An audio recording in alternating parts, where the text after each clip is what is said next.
Hello everyone, this is Jenna over at Archimedes Attic YouTube channel, soon to be renamed Resale and Shipped, which is the name that I decided to use for my doing business as name. So I'm here to talk about a little bit about eBay Open. I attended and had a lot of fun, learned a lot of things, met a lot of people. So I'll talk to you a little bit about some of the things I learned at each of the sessions.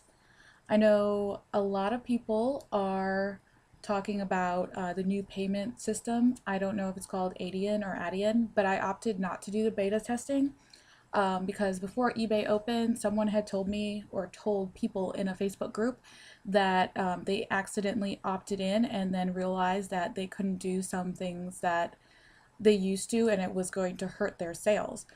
They couldn't speak much of more about it because they weren't supposed to or something, so I opted not to opt into it. But basically, what it means or why it would have hurt her sales is if you opt into the beta testing for Adyen or whatever, I'm going to call it Adyen, you can't use PayPal anymore and you can't opt out afterwards after you opt in. So if you have a buyer and they only have PayPal, I know some buyers pay with credit cards. I pay with credit cards every single time on eBay because I like to keep my PayPal account separate from the things that I buy, even though my store is all on the same thing. Um, Great, where was I? Hold on one second. Anyways, things you can't do with Adyen that you could do with PayPal. So say you have a customer and they want to buy something. Well, they only have PayPal. They can't pay with PayPal. They have to use the payment processor Adyen that you have. So you might lose a sale because that person might be like, I don't want to go through all this. I have to put my new credit card information. Da da da da. Also, you can't use it with global shipping yet.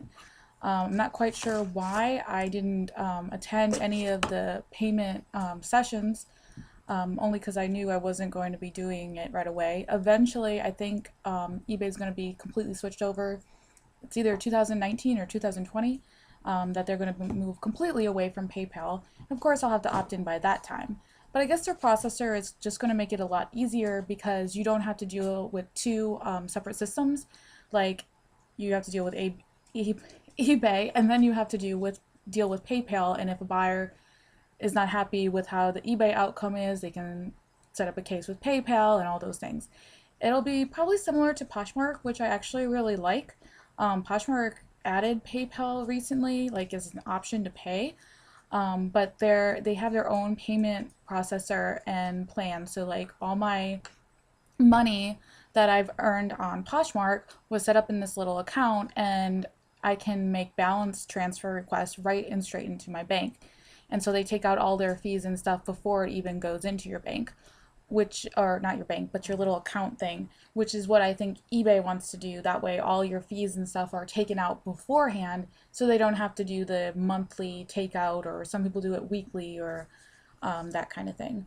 So, all in all, I think the plan will be good in the long run, but because they're not like switching over all at once, I feel like it might hurt some of those sellers who signed up for beta testing. But again, I really don't know. Hopefully, it'll work out for them. The next thing that I thought was really cool at eBay Open was that they talked about all these things that are going to be coming up in quarter one, which is after Christmas sales, so the new year. They're going to have a lot of augmented reality things, and one of the augmented reality things will be like they show, say you want a fan, and you want to see what the fan that some eBay seller has would look like on your ceiling. Well, you can take your phone and point it up with the eBay app to your ceiling, and then you can see all these different fans and try them out on your ceiling to see what they would look like, or your cars to see what it would look like if you had a tire that you wanted. Another thing that they're going to be doing is, and I took a video of it, but I'll have to figure out how to get it into the computer. Still not great with the video putting together things. Like all this is just from my one computer cam. But basically, it's like, say you look up, say pen. So you look up a pen and it's this black pen and you see all these black pens, but then wait a minute, there's something that doesn't belong and it's a different looking pen. So like, spur of the moment thing here, right? Okay, there's like one black pen that looks like this. This is actually a purple pen, but that's okay. So then you can take basically on your screen where your phone is, take it and drag it and drop it into the search bar, and then you can find it. Let me see if I can do something once. Okay, I took a video at it on eBay Open, but you can't really see it with my camera on here, so I'll have to figure out how I can just like upload that and show you guys later. But it's really cool because it's got a really nice, it's very smooth drag and drop feature, so that's going to be really cool. I also attended a session that they said in Q1 they're going to be implementing Terapeak, which I guess is another program where you can look at what's selling where, and eBay bought it, so they're going to be implementing that at some point soon. I think it was Q1 is what my note said. And that was in a session, I think for promotions or something, or what you should be selling on eBay session that I attended was in. Let's see.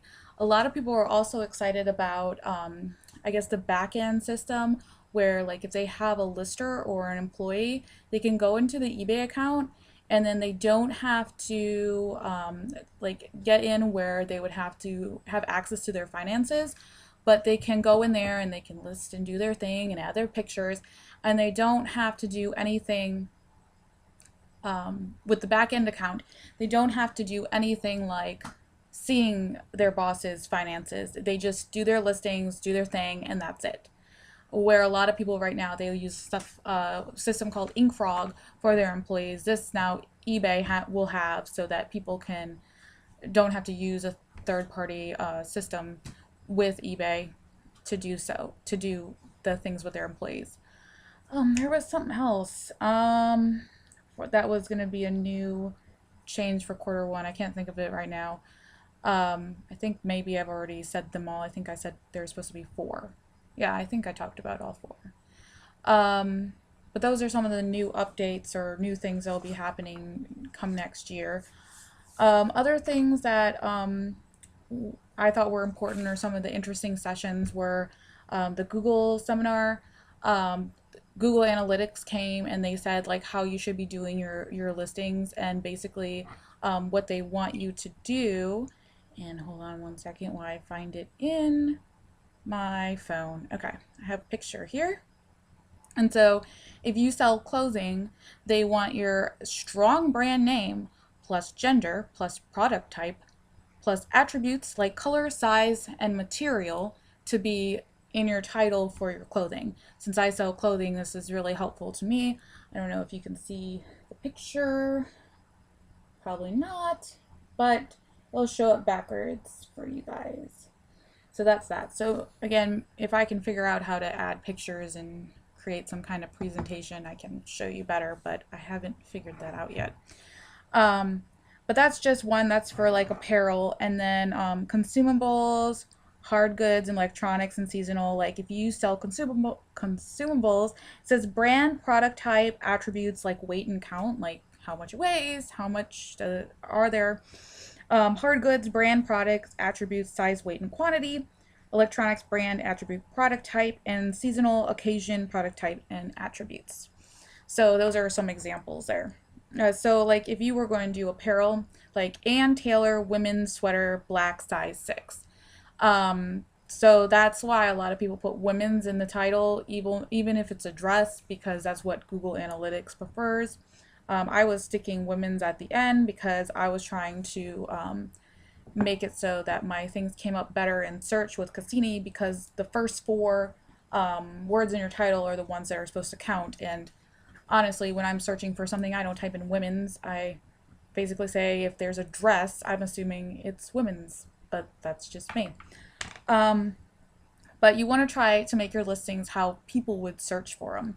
But this is how it would show up good in Google Analytics. And that's not saying that they're going to take your whole title for Google, like when somebody is searching online, but they might take it and I guess they will shrink your title to better match people's search results.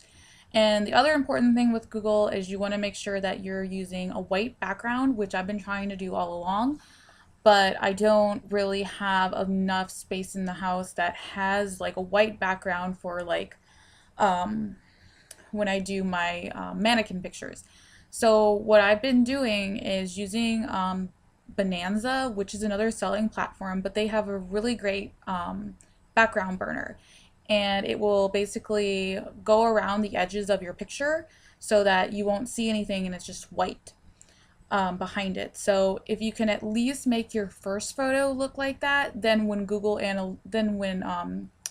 you're trying to get on Google to get your item to be seen first, it'll see, ooh, white background versus somebody's cluttered background, which I know is really popular on Poshmark, and I actually really like, and I think it's more pleasing to the eye, but to the Google Analytics computer, they like the white background because it'll show up better with everybody else's. So white background, like plain white background is good.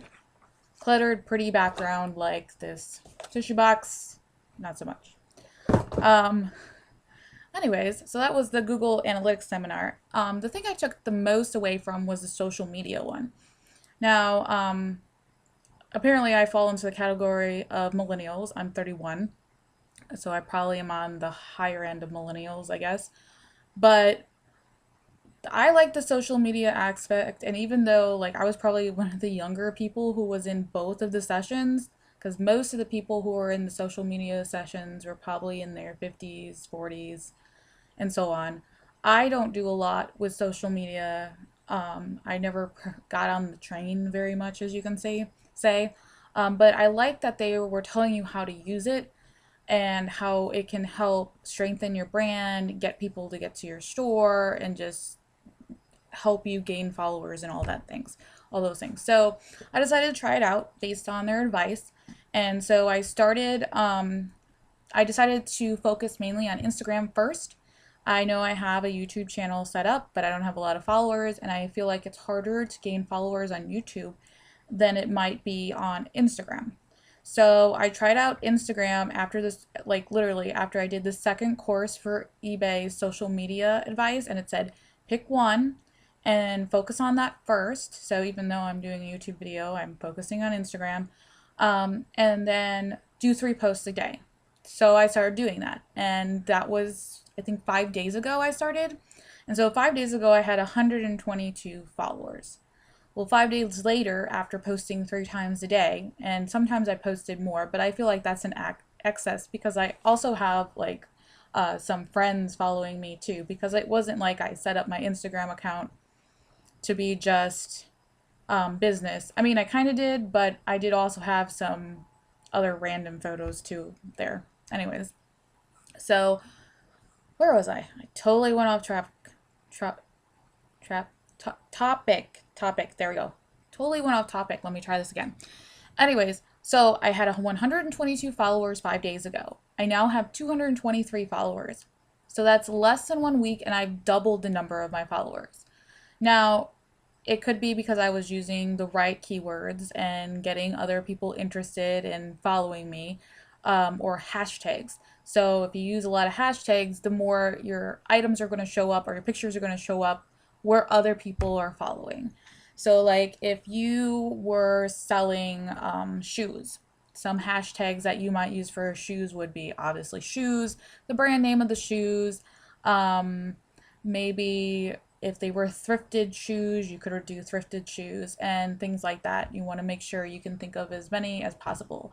For reselling, a lot of people who do eBay do hashtag eBay life, or if you do it on Poshmark, hashtag Poshmark. If you're listing, listing, and all those things. And also making sure to include the brand in your hashtags. And then a lot of brands or a lot of and I'm not quite sure all this yet, but have an at symbol. So, like, literally 5 days ago, I had no idea how to do anything on Instagram. A lot of the people that I met on eBay would ask me, what's my, oh, great, I don't even know what it is. Hold on one second. Okay, sorry about that. My dog was upset that he didn't have any food in his bowl, so he tends to knock it around when he's hungry. So I made sure to go fill his bowl. Anyways, what I was talking about is 5 days ago, I really had no idea how to use Instagram. It's pretty easy, but like people would ask me, "What's your handle?" And I'd be like, I'm not quite sure what you mean," and then have to tell people my handle is Archimedes Attic, and they're like, "What?" So, as you can see, that putting my business name on there is going to be a lot better than what it currently is, since nobody can pronounce it because it looks really weird. But anywho, didn't know how to direct message. Someone's like, "Oh, I DM'd you." I was like, "What? How do I find that?" I didn't know. Or post, tag me in that Instagram post later, because I would ask some of the YouTubers who were more well known for photographs. And I was like, I don't know how to tag you. I'm gonna have to figure this out. Like, I literally had to Google how to tag people on Instagram or how to direct message people on Instagram. Okay. So that's pretty much what I did. Um, but eBay was helpful because they said post 3 times a day, respond to comments, and then the more I started doing things with Instagram, the more I realized it's a lot like Poshmark. And I like Poshmark. And one of the things I've learned recently on Poshmark is if you want to make more sales and you want Poshmark to think you're active, start following your followers back. Because it's basically saying, hey, thank you for the follow. I'm going to follow you back now. And so I think Instagram's a little bit the same. If you follow people back, then they're appreciative and then they comment on your posts, and then that's good too. I mean, I understand if, like, on Instagram, there's some people you don't want to follow. Like, I've had some people follow me and I'm not quite sure why they followed me, and I don't want to follow them back because their posts have nothing to do with anything I'm interested in. I'm like, okay.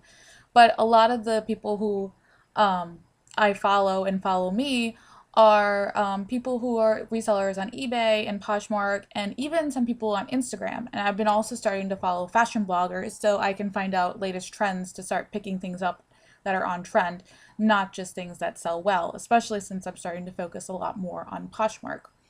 But all in all, I think the eBay conference was really great. I mean, I'm really a new seller and more of a part-time seller, and I know I don't have as big sales as other people. There were people there who made 7 figures and 45. There was a girl they interviewed, $45 million eBay store. I can't even imagine. I mean, I'm just selling stuff, um, not selling that much, but I make about maybe 200 something dollars a month. That's a good estimate, and I just started with selling my own stuff, and now I'm just starting to add, other things or really get better at what I'm doing. So I'm excited about that. And I mean, I think going to eBay Open was very informative and very helpful. I know it was for a lot of people who are new sellers, it would be kind of expensive, but my dad lives in Las Vegas, so I kind of went to eBay Open and then I also stayed with him. But I mean, honestly, it was so busy, I hardly got to see him at all. And because I mean, the events would last till about 6 at night, and then or longer for the last night event, which was still pretty cool as a bowling alley. Um, and there was a band, and that was pretty awesome. Um, that was really cool. I liked that a lot. But by that time, it was like um, it was the end. So pretty much everybody was gonna go home the next day. Though a lot of people were staying for another conference that was there called ASD, where a lot of people, I guess, who sell wholesale or have brick and mortar stores go and buy inventory, which I thought would have been cool to attend. But I also wanted to spend some time with my dad and stepmother. But I don't know. I guess a lot of people just do the back to back event because I guess it happens at the same time. But I know some people said they weren't as impressed with it as they were last year, and some people said the sessions were the same. But I mean, I was pretty impressed with it, and I just feel like with all the negativity that's been around eBay lately, and you can see it in Facebook groups based on posts and just people talking about it, it was kind of nice to not feel so discouraged. Like maybe they're going to start doing better. There are some things that they might not be doing better, but it seemed like there are some places they were trying, and there are some places that they might be stretching themselves too thin and trying to go in different, all kinds of different directions. Kind of like what I do, like on a daily basis. It's like I start one thing, and then I'm like, oh, I have to do this, and I start another thing. I was like, oh, I got to do this, and that's why stuff doesn't get done around my house. But that kind of thing. So let's see if I have anything else. I mean, recently I found out that eBay had a radio station that apparently just is done now because people retired, but I didn't even know that. It was great to meet lots of people who sold on eBay for lots of years and just see things really differently, and I've seen the changes and that things have changed over the years. Other than that, I think that's pretty much it for eBay Open. So I'm going to probably pretty much leave it at that. If you have questions or comments down below, I'll link my, hold on one second, back again. So I found my dog, this one, his name is Zorro, climbing on top of the couch. He's a Chihuahua mix, very cute. I have another one I'll show you in a second, but what I was saying before is I'll put my links down in the description. And then if you want to follow me on Instagram, you can, or check out my store or whatever. So I'm going to put him down if I can. Doesn't want to go down. Come here, Toby. Come here, Toby. And this one you've probably seen on my channel before. His name is Toby, and he's a Chihuahua Pug mix. Say hi, Toby. Hello. So those are my two dogs. So that's going to be it for this video for today. Again, leave comments down in the comment section. Bye for now.